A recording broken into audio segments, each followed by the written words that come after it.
Yes, nongeye kubahereza ikaze kuri The Truth Inside. Rero mbibutsa yuko ari wa musore wanyu Bache Chris nk'ibisanzwe. Gahunda ni ya indi rero no kukwifuriza ineza, nka kwifuriza amahoro y'Uwiteka, nka kwifuriza imigisha, nka kwifuriza protection itangwa n'Imana yuko ikomeza kuba mu bugingo bwawe ndetse n'umuryango wawe uherereye, waba uri muri Leta z'Ubumwe za Amerika cyangwa se uherereye muri Europe cyangwa se muri Aziya ndetse no muri Afrika ndetse no muri East Africa. Nongeye rero kukwifuriza ineza ndetse n'umugisha ndetse n'uburinzi bw'Uwiteka, ko dore ko turi mu bihe biba bikomeye, ibihe byo kuba kugira ngo twitabaze Imana kugira Imana ikomeze kuba hafi yacu, no gukomeza Imana kugira ngo ikomeze no kuba hafi yacu kugira ngo igiturinda, kuko tugenda duhura n'ibyo tutarebesha amaso yacu tukikanga byatubayeho cyangwa se ari nk'impanuka ku buzima bwacu. Niyo mpamvu rero mwifurije kugira ngo imbaraga z'Uwiteka zikomeze kuba kuri wowe ukurikirana ibiganiro byacu, wowe ukunda wakanze subscribe kuri channel yacu. Ndakwifuriza ndetse amahoro n'imigisha n'Uwiteka akomeza abane nawe. Hagati yaho ngaho rero nongeye kuguhereza ikaze kuri The Truth Inside. Nkwibutsa gukora subscribe nimba utarabashe gukora subscribe cyangwa se warabyibagiwe, urareba handitse subscribers hasi, uharebe handikishije ibara ry'umutuku ukande subscribe kugira ngo ujye ubasha gukurikirana inkuru yacu umunsi ku wundi cyangwa se umunota ku wundi, nkuko tuba twayikugejejeho ari wowe uza mu ba mbere babasha kwakira inkuru yacu. Urakoze cyane.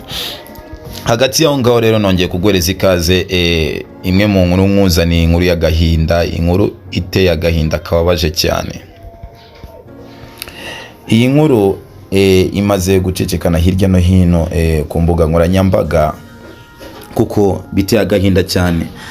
Bivuze yuko tusa nkaho mu mpera z'umwaka ari ibyago gusa, n'amarira n'agahinda hirya no hino. Urumva abantu bataka cyangwa se baboroga, wumva yuko ujya kubona message yakiri kubwira ati ntabara muye n'ibyago kanaka bigenze gutya na gutya.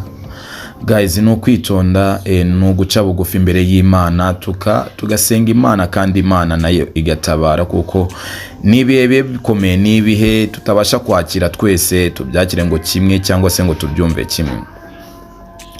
Rero nkuko naguhaye ikaze mu kiganiro cyacu cyangwa se mu nkuru nkuzaniye, iyi nkuru ni inkuru y'agahinda kuri uno musore wari ukiri mutoya, umusore ugaragara ko kabisa ubona yuko akiri mutoya, utabarutse agifite imyaka mikeya, kandi wakundwaga na benshi, wakinaga sinema nyarwanda.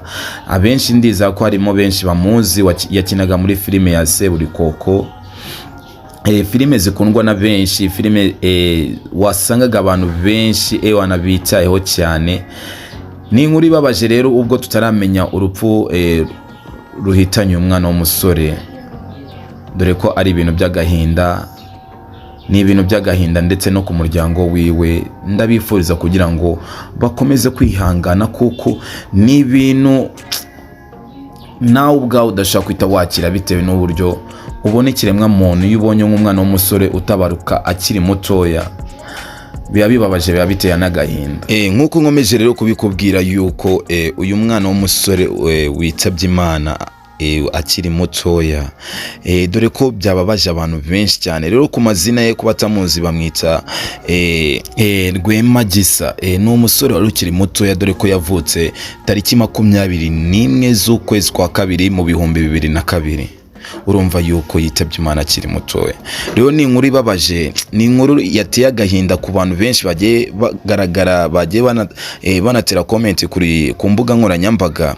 Birababaje cyane cyane kubura umwana w'umusore ufite imyaka ikiri mikeya, usize yuko ateye agahinda umuryango.